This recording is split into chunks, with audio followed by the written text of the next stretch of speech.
I wanted to also talk about observation because it is a pillar of Montessori. And I'm wondering if you can give our parents some shared wisdom on how to use observation when they're working and playing with their children.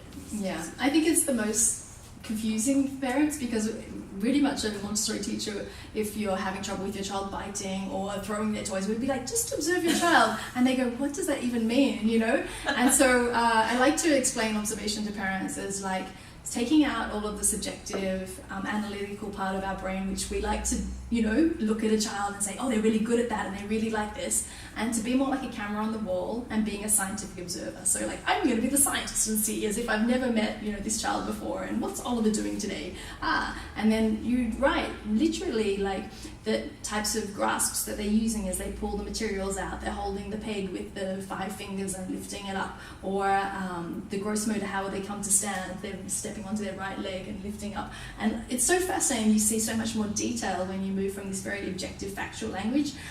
You can also see development happening, because if you keep this log over a period of time, you'd be like, oh, they were using 5 fingers and now they're just using 2 fingers, so you can see when something changes.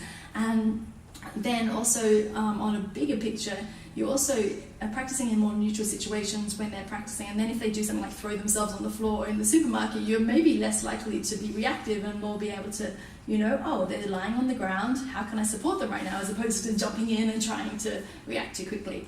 But I think observation is so important when we're working with a lot of these activities and materials, because you're seeing what your child has mastered, where they're at with an activity, if they need more challenge, or actually if they need more time to master it, because every child's on their unique timeline, and we're so busy comparing to other children and what the internet says my child should be doing. Yeah. And observation actually says, what does my child need? Because like some children are going to walk faster than others, and some children are going to talk faster than others, and it's all beautiful to see that every child's developing uniquely.